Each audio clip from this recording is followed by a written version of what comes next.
é no livro de Joel, no capítulo 2. E o título dessa mensagem, se ela for para o YouTube, se assim Deus nos conceder, será Avivamento. Por que virá e para quem virá? Avivamento. Por que virá e para quem virá? Diz assim, o título é Promessa da efusão do Espírito. E há de ser que depois derramarei do meu Espírito sobre toda a carne, e vossos filhos e vossas filhas profetizarão, os vossos velhos terão sonhos, os vossos mancebos terão visões, e também sobre os servos e sobre as servas daqueles dias derramarei o meu Espírito, e mostrarei prodígios no céu e na terra, sangue e fogo e colunas de fumo. O sol se converterá em trevas e a lua em sangue, antes que venha o grande e terrível dia do Senhor. E há de ser que todo aquele que invocar o nome do Senhor será salvo, porque no monte do Sião e em Jerusalém haverá livramento, assim como o Senhor tem dito, e nos restantes quem o Senhor chamar. Pai eterno, Pai glorioso, Pai bendito, louvado seja o teu nome para sempre. Te agradecemos, Senhor, por este momento, ó Pai, que a tua palavra foi lida. Ó Deus, diz aí a nossa alma, o nosso coração que anseia por ouvir a tua voz. Deus bendito, sabemos da nossa limitação, da nossa insignificância, dependemos exclusivamente de ti. Pai, só tu podes e ninguém mais. Por isso te peço que nesta hora tu venha falar aos nossos corações, edificar a tua igreja, fortalecer, consolidar. E em nome de Jesus eu repreendo todo mal, toda entidade maligna e todo espírito imundo. Eu te repreendo em nome de Jesus, todo assédio do maligno, toda potestade do mal, caiam por terra em nome de Jesus. E que a palavra do Senhor venha jorrar como uma cachoeira cristalina, trazendo paz, saúde, alegria. Te pedimos em nome de Jesus, amém e amém. Peço a mais que se assentem.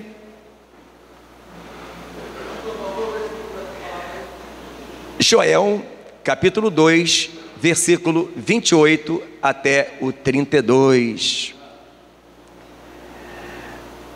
Iremos começar na primeira, por que virá?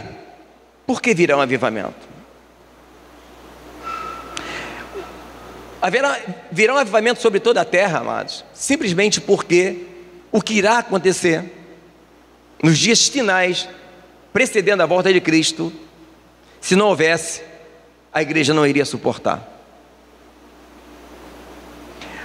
Abra agora em Lucas 21. Lucas 21. Iremos ler do 25 ao 28.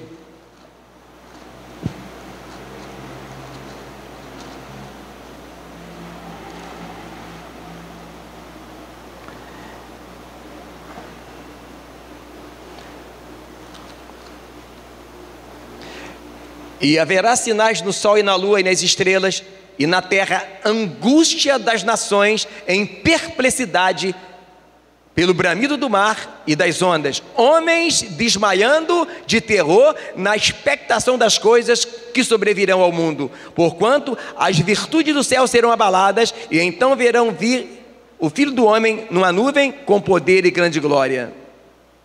Ora, quando essas coisas começarem a acontecer, olhai para cima, levantai a vossa cabeça, porque a vossa redenção está próxima. Percebam, amados?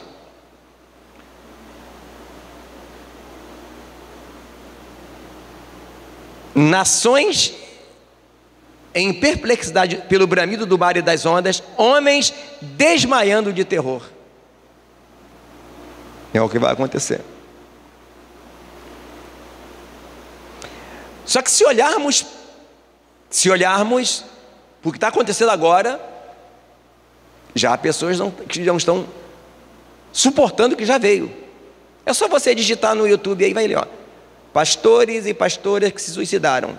Se você ainda não viu, você vai se surpreender com a quantidade de pastores, não vou falar nem de crentes, se suicidando.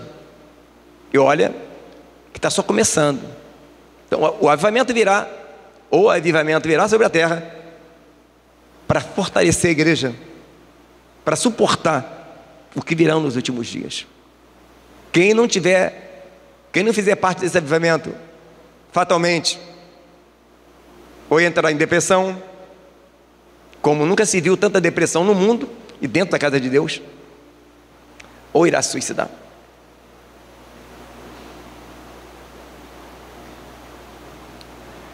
Agora,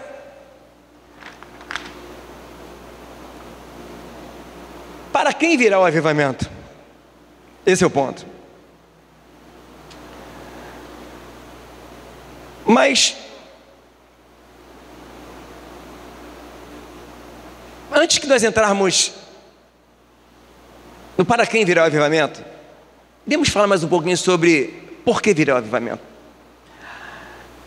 Há uma outra evidência muito clara e muito forte. Para a gente entender por que virá o avivamento, é importante entender, primeiramente, que a Bíblia fala que a lei é uma alegoria para o tempo presente. A lei é sombra dos bens futuros, mas não é imagem exata das coisas. Eu vejo pessoas às vezes querendo entender escatologia sem ainda conhecer pelo menos a doutrina da salvação, e muitas das vezes não conseguem entender. Olhando para o Velho Testamento, para a velha aliança, nós temos uma ideia real de por que virá o avivamento. A primeira coisa a se entender é o comparativo entre a velha aliança e a nova aliança.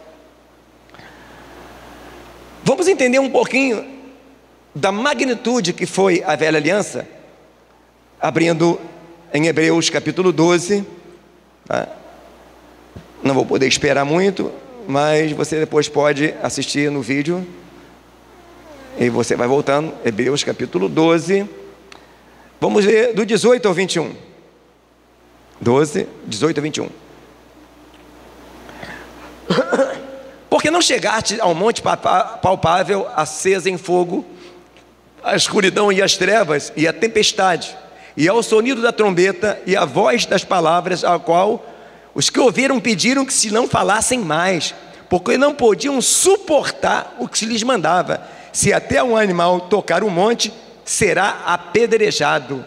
Tão terrível era a visão que Moisés disse: estou todo assombrado e tremendo. Aqui nós estamos tendo um vislumbre da magnitude que foi a velha aliança, o poder que era. O monte era santo, que se um animal tocasse o monte seria apedrejado, que eles não suportavam. Eles falaram: Moisés, não fala com a gente, que Deus não fala, fala você. E mesmo quando Moisés falava, ele não suportava. E o próprio Moisés, quando ele viu aquilo tudo, ele falava: eu estou todo tremendo e assombrado.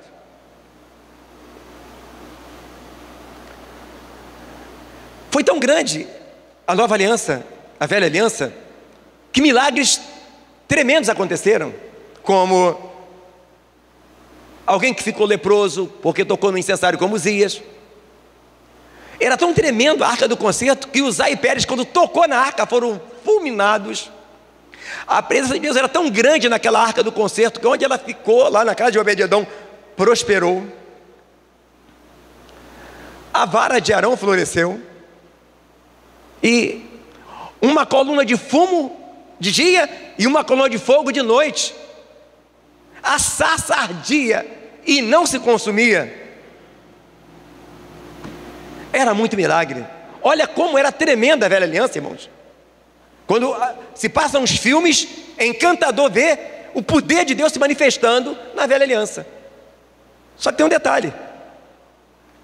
Ainda em Hebreus, no capítulo 9, do 6 a 8, diz assim: ora, estando essas coisas assim preparadas, a todo tempo entrava o sacerdote no primeiro tabernáculo, cumprindo os serviços. Mas no segundo, só o sumo sacerdote, uma vez no ano, não sem sangue, que oferecia por si mesmo e pela culpa do povo, dando isso a entender o Espírito Santo, que ainda o caminho do santuário não estava descoberto, enquanto se conservava o primeiro tabernáculo. Diante de toda essa glória, o caminho do santuário ainda estava encoberto, porque no Santo dos Santos, só o sumo sacerdote entrava uma vez no ano. Por isso, quando Cristo morre, o véu do templo é rasgado de alto a baixo, abrindo acesso para eu e você, aonde não havia. Está percebendo a diferença?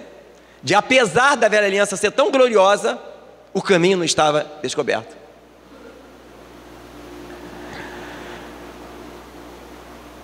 Outro problema da lei está em Romanos 8,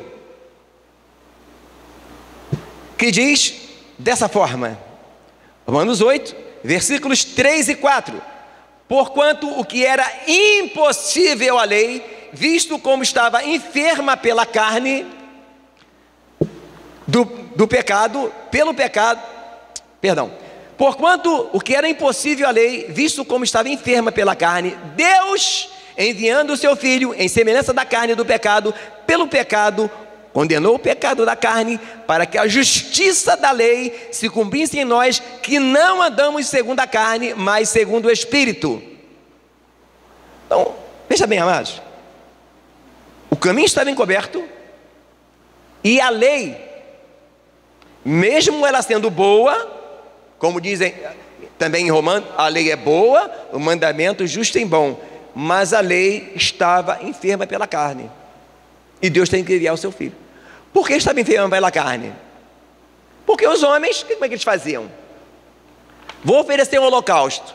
Aquela ovelha que estava doentinha é que eles mandavam para o holocausto, ia morrer mesmo. Dizimava o endro, o cominho e a hortelã. Se o irmão estivesse passando necessidade, não é isso que Jesus falou? Ai de vós, escribas e fariseus, dizimais o endro, o cominho e a hortelã, mas desprezais o juízo, a fé e a misericórdia. O que era misericórdia? Que na lei, quando estavam colhendo, que as atividades na época era mais agropecuária, não é verdade? Então havia aquelas valetas do lado das plantações, e quando estava colhendo aquilo que é isso na valeta, ele deixava para os órfãos e as viúvas. Era como se fosse a xepa da feira, e eles não faziam isso. Mas dizimava direitinho, com medo do devorador. Então a lei estava totalmente enferma pela carne, estava tão enferma pela carne que Deus deve dar carta de divórcio para Moisés, porque senão eles iam matar a sua esposa para poder casar de novo. A lei estava enferma pela carne. Agora, olha o interessante disso tudo. A lei é boa, mas estava enferma pela carne. Na graça, nós andamos em espírito. Gálatas 5,16 diz: andai em espírito e não cumprireis a concupiscência da carne. Você consegue perceber a diferença da velha aliança para a nova? Na lei de Moisés, a velha aliança, o pacto antigo, ela ficou enferma pela carne, ela não resolveu o problema. Na nova aliança, a nossa carne não consegue enfermar a lei de Deus, por quê? Andamos em espírito e não cumprimos a concupiscência da carne. Percebe? Quer mais? Na graça, a carne não pode enfermar a lei de Deus, porque os que estão em Cristo crucificaram a sua carne com as suas paixões e concupiscências. Você pode perceber, isso está em Gálatas 5, versículo 4. Então, a lei, ela era muito inferior por isso. A carne não é capaz de enfermar a nova aliança, para quem anda na lei do Espírito.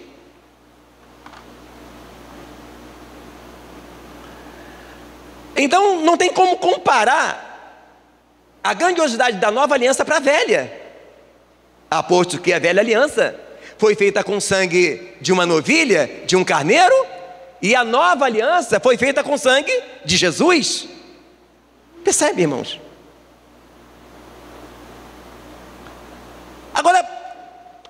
posso aceitar um evangelho abaixo da média, se na velha aliança, com o sangue de um cordeiro, acontecia tudo aquilo que nós vemos nos filmes? Se a velha aliança terminou mal, porque estava enferma pela carne, nós achamos que quando Jesus voltar, só haverá a igreja apóstata? Você consegue pensar assim? Eu não consigo. Porque se a velha aliança, a lei de Moisés, é um Fusca, a nova aliança, a graça, é uma Ferrari.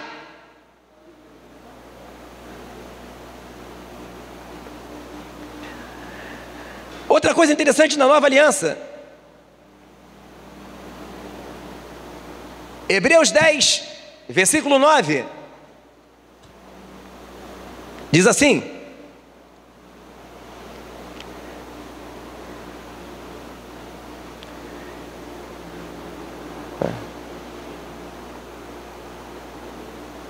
Hebreus, opa, perdão, só um minutinho.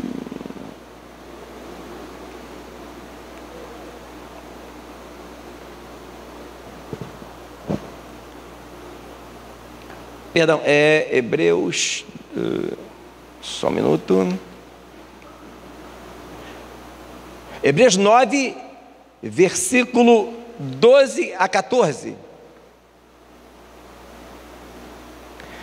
Nem por sangue de bode de bezerro, nem do seu próprio sangue, entrou uma vez no santuário, havendo efetuado uma eterna redenção. Porque se o sangue dos touros e de bode e a cinza de uma novilha espazida sobre os imundos os santifica, quanto mais a purificação da carne, quanto mais o sangue de Cristo, pelo Espírito Eterno, se ofereceu a si mesmo imaculado a Deus, purificará as vossas consciências das obras mortas para servirdes a Deus. Ele faz aqui um comparativo.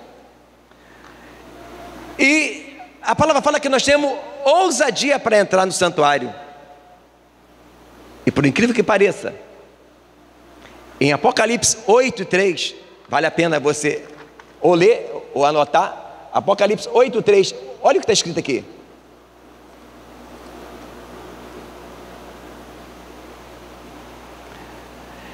Veio outro anjo e pôs-se junto ao altar, tendo um incensário de ouro, e foi-lhe dado um incenso para pôr, com a oração dos santos, sobre o altar de ouro que está diante do trono. Irmãos, nós temos ousadia para entrar no santuário, e as nossas orações estão lá misturadas com incenso, diante do trono de Deus. Isso não acontecia na lei. Jesus, quando morre, ele não entrou naquele tabernáculozinho que Moisés entrou não.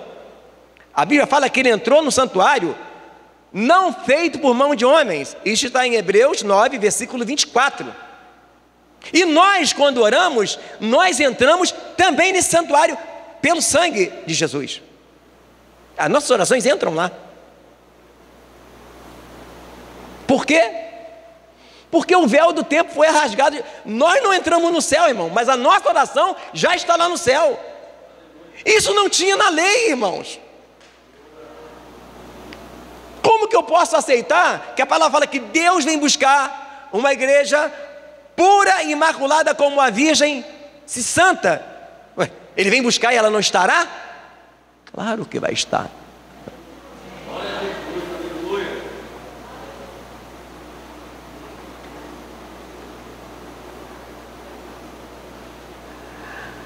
O detalhe é que as pessoas não conseguem ver a supremacia da nova aliança. Como é que você percebe isso? Simples. Você já deve ter escutado, eu também já escutei. Ah não, pastor, isso também é muito radical. Só porque eu larguei minha mulher de 50 e peguei uma de 25? O senhor está falando? Davi adulterou, mandou matar Urias e foi considerado homem segundo o coração de Deus. O meu povo se perdeu porque lhe faltou conhecimento, porque não estudam a palavra.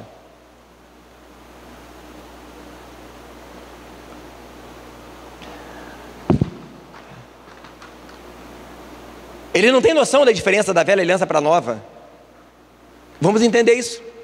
Na velha aliança com o sangue do Cordeiro, ninguém era templo do Espírito Santo, o corpo do pecado era desfeito, por isso os homens pecavam daquela maneira.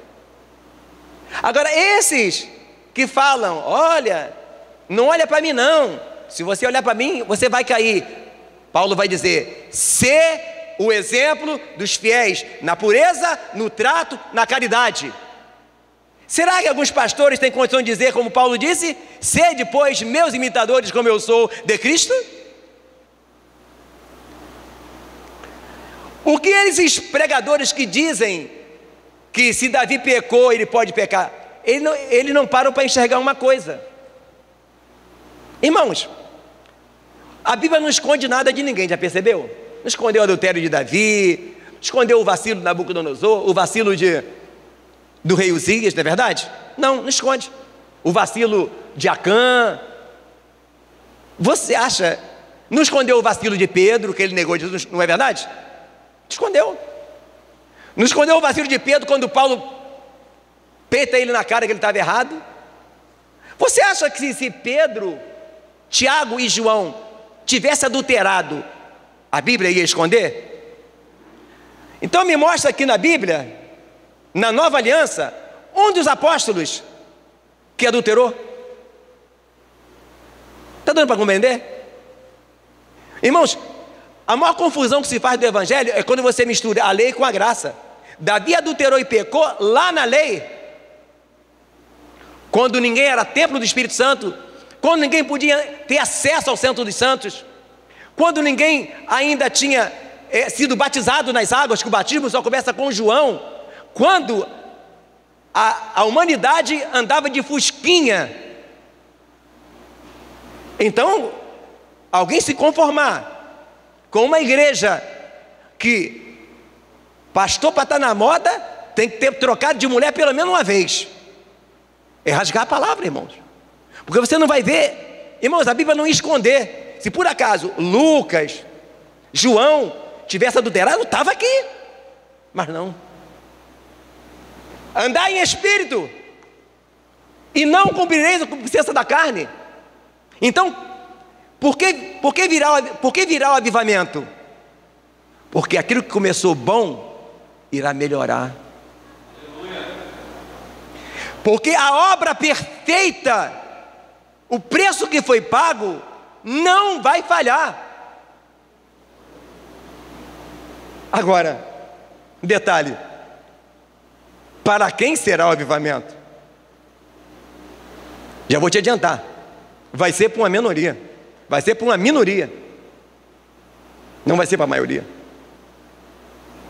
Essa é a parte meio triste, né? Como é que você aprende isso? Simples.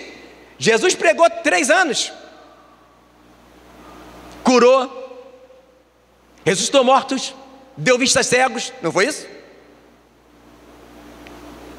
Quantos tinha lá no Pentecoste? Irmão, só o povo que ele multiplicou o pão, se tivesse realmente se convertido, o cenáculo não cabia, só tinha 120. Estreita é a porta, apertado é o caminho, e poucos são os que encontram. O avivamento não virá para a maioria. Essa conversa que rola pelas redes sociais, olha, vai vir um avivamento sobre toda a terra, como se fosse esse oba-oba, em qualquer esquina. Não vai ser assim não. Estava todo mundo com Jesus, estava todo mundo alegre, mas feriu o pastor, as ovelhas se dispersaram. Talvez vou lá para o Pentecoste, nada, vai que é em cima de pegar Jesus e matar de novo. Não, Jesus já tinha ido embora, vai que é em cima de que agora crucificar um da gente. Tu acha que o povo não estava com medo, não?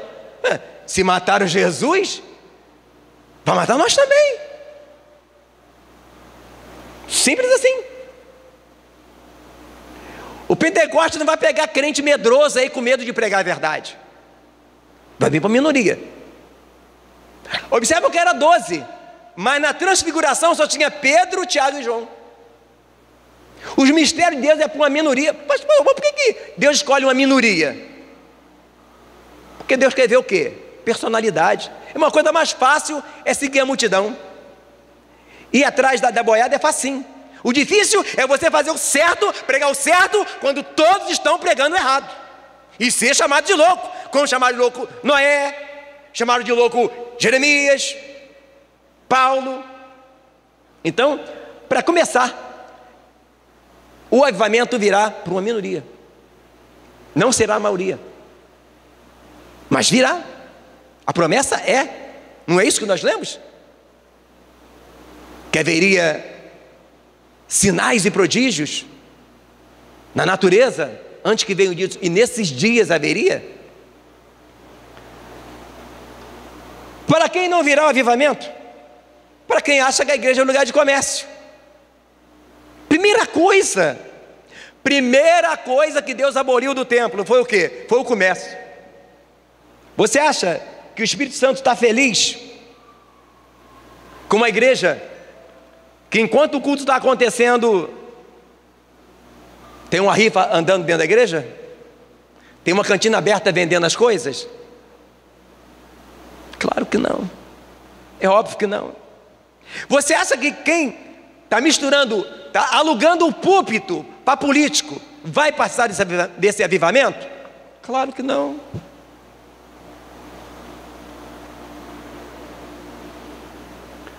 Não vai. Tu acha que essas pessoas, obrigado, irmão Antônio, que daqui a um tempo, irmãos, só vai sobrar quem é. Na hora que a coisa apertar, para você ficar com a igreja aberta, você não vai poder pregar contra o diabo. Não. Já existe a igreja do diabo. E se você pregar contra a religião de alguém, é contra a lei. Eu falo, fui lá na igreja, o cara estava pregando contra a minha religião. Qual a tua religião? Eu sou da igreja de Satanás. Para alguém ficar com a igreja aberta de maneira regular, ele vai ter que ele vai poder dizer que Jesus é o caminho. Vai ter que pregar que Jesus é um caminho. Vai ser assim agora. Já teve um caso aí, não sei se foi na Bahia ou em São Paulo, que um pastor foi notificado porque ele pregou contra o pecado no púlpito. E ele, para a igreja ficar aberta, ele teve que fazer o que foi. Não virá o avivamento para essas pessoas. Virá. Porque essas pessoas são as mesmas do tempo de Jesus.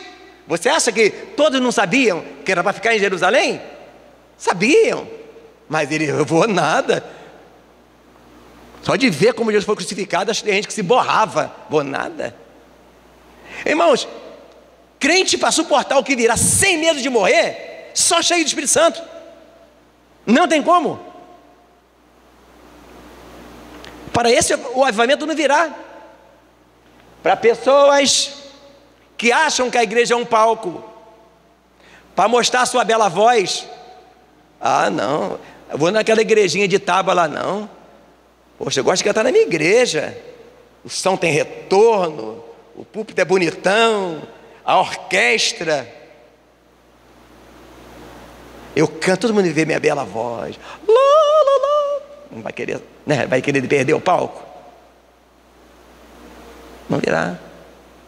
Porque a igreja virou um palco, parece um teatro. As pessoas brigam para poder aparecer aqui na frente. Não sabe o preço que paga. Que a vida vai até de correr. Não vai fazer parte do avivamento.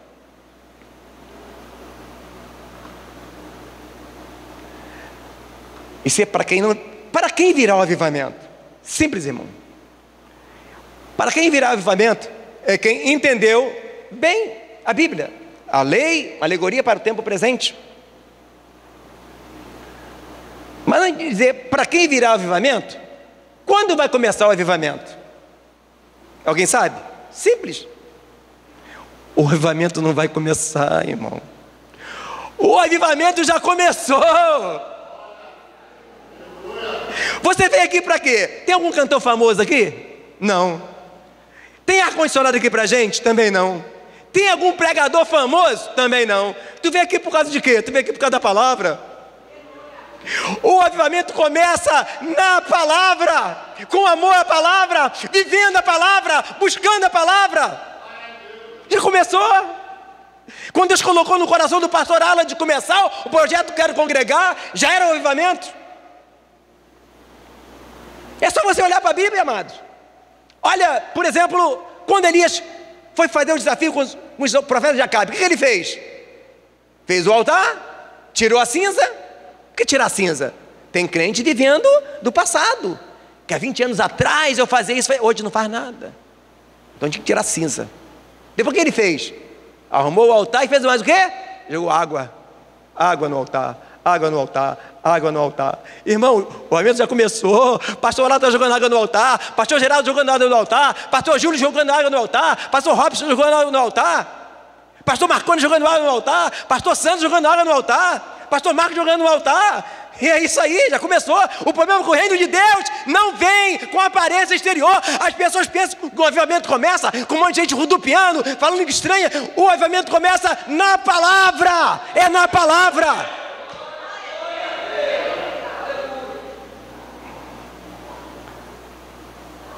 Como começou o avivamento menor? Por que menor? Porque ainda foi antes da lei, né? Na Páscoa. A melhor forma de você entender um avivamento só vai, o que eu vou falar nesses próximos minutos, redobre sua atenção, que para essas pessoas que entenderem isso, que participará do avivamento. Fundamentalmente isso. Israel estava subjugado no Egito. Deus manda matar um cordeiro, aspargir o seu sangue nos umbrais da porta do teu coração, a mente. E o anjo destruidor não passava. E o que tinha que fazer com aquele cordeiro? Assar no fogo, para não comer nada cru. Olha o cordeiro aqui, irmão. Está assando o cordeiro, irmão. Muita gente não consegue comer esse cordeiro porque não assa no fogo do Espírito Santo. É assim que o avivamento virá, irmão. Aquele cordeiro simbolizava quem? Jesus, que morreu na cruz do Calvário. Ele foi e deixou o quê? A palavra. Ele é a palavra. Eu vi um homem com as suas vestes salpicadas de sangue, e o nome pelo qual ele se chama é a palavra de Deus. O avivamento virá para quem entende o valor que tem esse cordeiro. As pessoas acham que vai ter avivamento de subir para o monte. Não dizendo que sou contra subir o monte. Se fizer gritar, se botar essa ou aquela roupa, o avivamento virá para quem entender o que é assar o cordeiro. Detalhe, tinha que comer todo ele. Não é, o Senhor me pastor, nada me faltará. Ai, que legal. Você vai comer o melhor da terra. Ai, que maneiro. Aí quando chega, aquele que não aborrecer a sua vida não pode ser meu discípulo. Não gostei não. Amai que vos persegue. Isso eu já não gostei. Santificai-vos. Também não quer. Não, cordeiro tem que comer do tudo.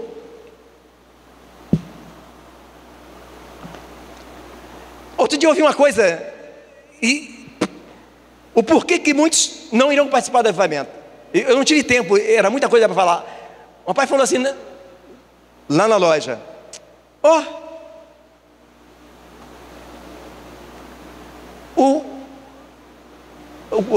o irmão falou para Deus visitar ele. Deus já não está na gente? E Deus vai nos visitar? Deus já está na gente, o Espírito Santo já está na gente. Aí eu falei assim, não. Mas eu não podia falar, porque até eu explicar tudo, e eu estava trabalhando. Vamos entender isso. A arca do concerto era a presença de Deus, ok? Tanto era quem tocasse nela que não fosse, ele morria. Onde ela chegava, abençoava. A arca do concerto era a presença de Deus. Agora, quando havia sobre a arca uma lâmina de ouro puríssimo, era o propiciatório, aonde colocava o sangue do animal, o sumo sacerdote, e quando ele fazia isso, a glória de Deus enchia o templo. Pastor, mas o que quer dizer isso? Calma aí, entenda bem.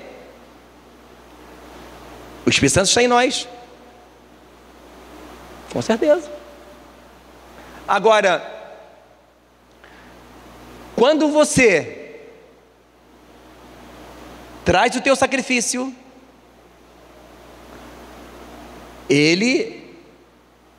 Deus derrama a sua unção para queimar, assar o cordeiro. Preste atenção. Rogo, pois, irmãos, pela compaixão de Deus, que apresenteis os vossos corpos em sacrifício vivo, santo e agradável a Deus, que é o vosso culto racional. Romanos 12. 1 de Pedro, capítulo 2, versículo 5. Oferecer sacrifícios espirituais. Veja bem, o Espírito Santo está em nós, sem dúvida. Mas quando você oferece o seu sacrifício vivo, lá era sangue, né? Lá era o sacrifício morto, para o cara não morrer porque pecou. Aqui é sacrifício vivo, para matar a carne e você não morrer no pecado. Quando você ora, jejua e lê a palavra, Ele te visita, assando o cordeiro para você entender. Simples assim. Então essa conversa que Deus já está em nós, que a sua glória não é derramada em momentos que nós estamos oferecendo a nossa vida em sacrifício vivo, santo e agradável a Deus, que é o nosso culto racional, ou seja, que nos dá inteligência espiritual, é não entender a nova aliança. É não entender a nova aliança. Então, quando ele falou isso, eu percebi, ele não entende como é a nova aliança. A arca era a presença de Deus. Nós temos a presença de Deus. Mas quando nós oferecemos o nosso sacrifício espiritual, que na verdade o sacrifício é vivo, então não é sacrifício, sacrifício é só uma forma de expressão, tá? Veja bem, o sacerdote, segue o entendimento, o sacerdote ministrava oferecendo o sacrifício não era o sacerdote não, tá? O sacrifício era a ovelha, ok? Que morria. Nós, como sacerdote, oferecemos, ministramos, oferecendo a nossa vida. Se a gente não morre, então não é sacrifício. Sacrificar é matar. Você conseguiu entender isso? Olha como é tremendo, como é grande a nova aliança. Então, só vai participar do avivamento uma minoria? Só vai participar do avivamento quem entender que ele não vem com aparência exterior, que ele é feito de palavras, e acima de tudo, tem que assar o cordeiro. Eu fico observando, muita gente, nos últimos dias, preocupado com o que vai acontecer, com o que não vai acontecer, quando que o mais importante é estar preparado para o que vai acontecer. O que adianta você saber quem vai ser o anticristo, quando ele virá, quem vai ser o falso profeta, se você não tiver preparado, oferecendo a sua vida? Qual dia da semana? Rogo, pois, tome 3 vezes por semana a sua cruz e siga-me. 4, né? A cada dia. É a cada dia, amado. Quem entender e viver esse evangelho, simples, irmãos, não tem que matar mais animal, não tem que pagar dinheiro nenhum, é só entender o modelo que era a lei. A lei é uma alegoria para o tempo presente, não é imagem exata das coisas.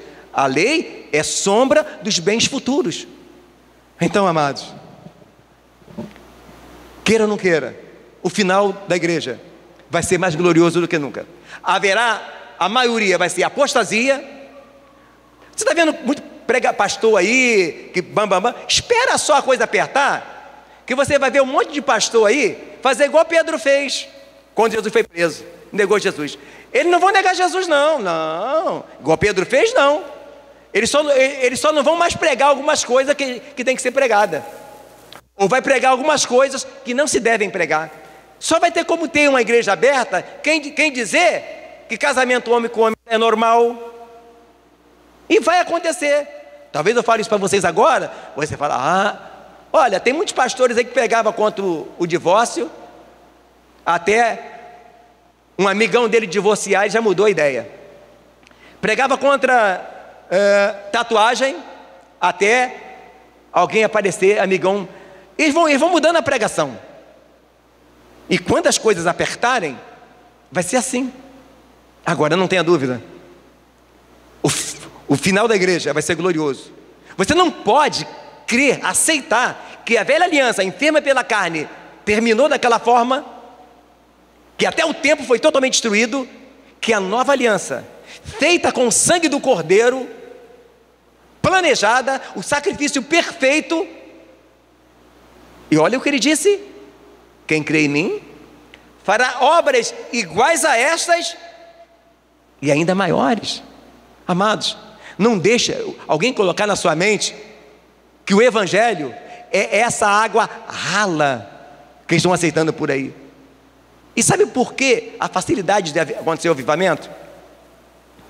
Por causa principalmente da internet. Hoje só não ouve a pregação quem não quer. Se ele não vier no culto, ele pode assistir em casa. Irmão, hoje só morre espiritualmente quem quer. Não estou dizendo que está ouvindo qualquer pregador por aí não, hein? E tem muita coisa parecendo ser boa que é estragada. Mas no final dos tempos haverá avivamento. Sabe por quê? Quem tem a minha idade, ou mais um pouco, ou menos um pouco, já sabe, irmãos, que não vale a pena abrir as portas da igreja para a política, que vai dar ruim. Quem viu, quem participou como eu, as igrejas congelarem, quando transformaram o púlpito em palco, sabe que não vale a pena. O avivamento vai vir, porque quem viu pastores de igreja grande começar a pregar que a igreja dele é a única que ia para o céu e hoje naufragar, não vai fazer isso. Você consegue entender isso? O povo já sabe o que não dá certo.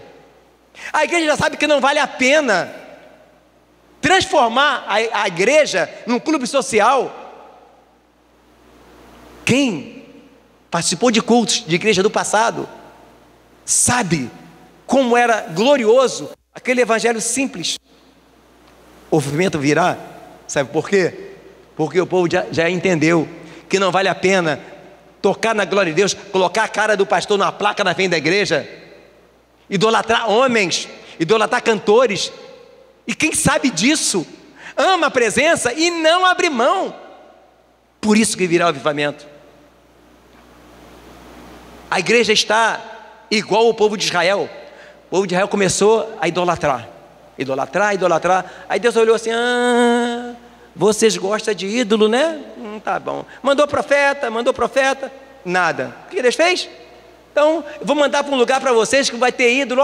Mandou eles para a Babilônia, o que não faltava lá era ídolo. Se fartou de ídolo. Fez igual aquelas mães de antigamente, né? O filho foi lá e comeu o biscoito, a mãe vai dar, tu comeu o biscoito antes do almoço? Vem cá, vai ter que comer essa lata todinha de biscoito. Come. Uma coisa errada, né? Aí a criança comeu todo o biscoito. Eu conheci uma pessoa que tem pavor de iogurte. Quando era criança, a mãe dela fez ela comer iogurte até passar mal. Não se pode fazer isso, né? Mas foi o que Deus fez. Deus fez com o povo de Israel. Então o povo que viu a igreja virar o que virou, transformou a igreja em comércio, em política, em palco, ou alguém achando que isso aqui, esse lugar aqui, no púlpito, é o lugar de promover pessoas, sabe que não vale a pena.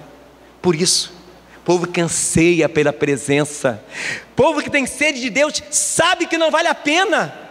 Entre uma igreja com luzes girando, sabe por que hoje a igreja está botando luzes girando, fumacinha saindo? Porque a glória de Deus saiu, porque a presença do Espírito Santo saiu. Mas quem conheceu um pouquinho da igreja do passado e tem sede e tem saudade, irá em direção a esse avivamento. Por isso, queira o diabo ou não queira, o avivamento virá. mas nem todos irão participar. Amém? Oremos. Senhor Deus e Pai, louvado seja o teu nome para sempre, ó Deus. Ó Pai, dá-me graça, ó Deus, para eu não olhar para trás, para eu prosseguir para o alvo, olhando para Jesus, o autor consumador da minha fé. Ó Pai, dá-me graça, ó Deus, para eu não depender de ninguém mais a não ser de Ti. Senhor, dá-me graça para que eu possa diminuir, para que Tu venha crescer. Eu te peço, em nome de Jesus. Amém.